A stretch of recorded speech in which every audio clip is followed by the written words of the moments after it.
Halo rekan-rekan traders, halo Maxian, kembali lagi di Market Outlook bersama saya Adam Ibrahim Aji sebagai analis dari PT Maxco yang seperti biasa akan memberikan sebuah insight bagi Anda mengenai apa-apa saja yang perlu kita perhatikan di satu minggu ini.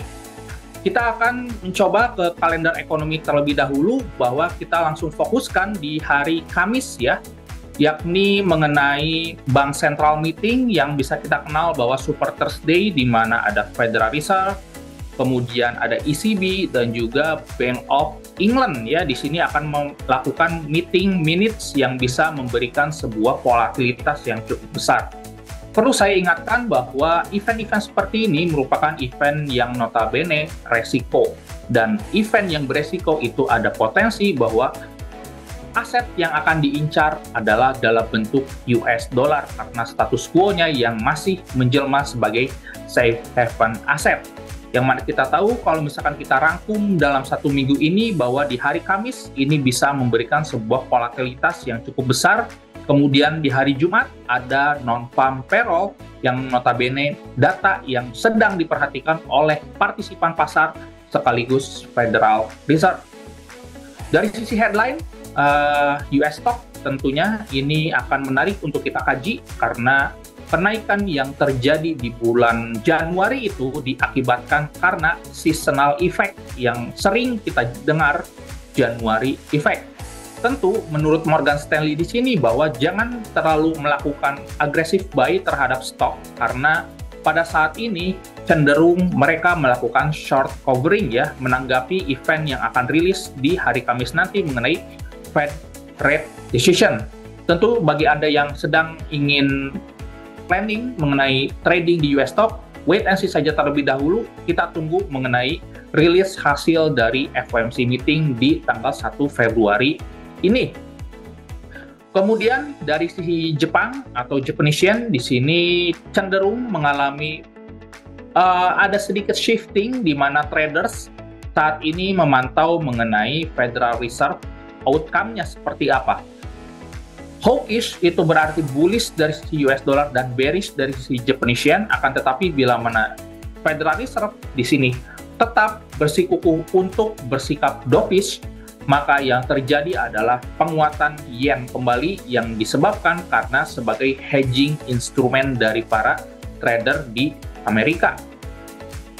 Kemudian fokus utama di minggu ini tentu rilis di hari Kamis di mana ada Federal Reserve, kemudian ada ECB dan juga Bank of England meeting yang ini merupakan sebuah katalis market mover yang bisa menciptakan sebuah penguatan baik itu dari sisi US dollar ataupun pelemahan dari sisi US dollar.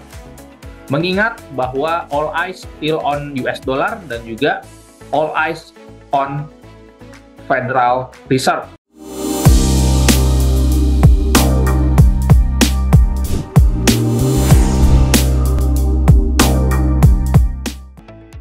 Dan kalau misalkan kita lihat dari sisi teknikalnya bahwa indeks dolar per hari ini itu cenderung mengalami penguatan ya, karena event yang beresiko di sini ini berpotensi untuk meningkatkan demand terhadap US dollar, sehingga katalisnya adalah XAU atau gold di sini mungkin sekali untuk bisa revisit ke 1900 ya, karena kembali lagi bahwa market movernya masih tertuju terhadap US dollar dan di minggu ini merupakan minggu yang penuh dengan resiko sehingga ada kemungkinan volatilitas yang meningkat terhadap US dollar dan itu bisa terspillover ke XAU USD ataupun pair-pair yang dipasangkan dengan US dollar lainnya, seperti salah satunya adalah Euro USD yang ada indikasi untuk revisit kembali ke level 1.75 di area support ini ya.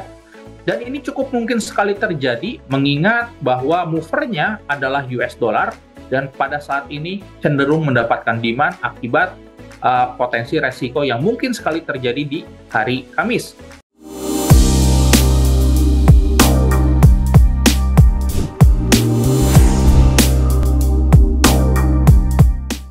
Kemudian dari sisi oil, ini melemah relatif signifikan di beberapa 2 hari kemarin, mengingat oil merupakan salah satu instrumen yang menjadi sebuah pantauan dari beberapa partisipan pasar, mengingat China reopening sudah mulai terdevelop, akan tetapi penurunan oil di sini itu diakibatkan karena adanya potensi profit taking, dan juga kita tahu di dua minggu lagi kalau saya tidak salah akan ada OPEC plus meeting ya, yang mana kita proyeksikan bahwa dari sisi supply mungkin ada sedikit penambahan atau bahkan dipertahankan ya, dan itu memberikan sebuah bearish sentiment terhadap US oil.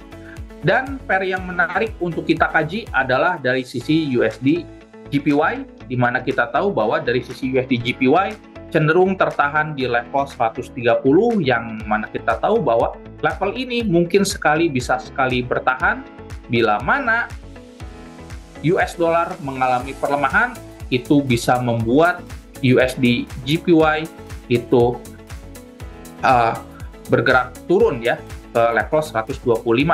Akan tetapi bila mana Fed di sini hawkish, maka ada potensi USD JPY itu kembali merangkak naik, revisit ke level 132 atau bahkan bisa lebih tinggi lagi ya. Seperti itu. Oke, kembali lagi saya ingatkan bahwa Super Thursday di hari Kamis ini merupakan event yang beresiko. Alangkah baiknya kita jauh lebih konservatif di minggu ini, mengacu terhadap apa yang kita sudah dapati di event-event sebelumnya, bahwa Super Thursday bisa memberikan volatilitas yang cukup besar, bahkan dari sisi pergerakan range XAU itu bisa melebihi 100-200 pips adalah suatu hal yang wajar. Maka dari itu selalu gunakan stop loss dan selalu konservatif dalam membangun sebuah posisi. Oke, happy trading, safe trading. Assalamualaikum warahmatullahi wabarakatuh.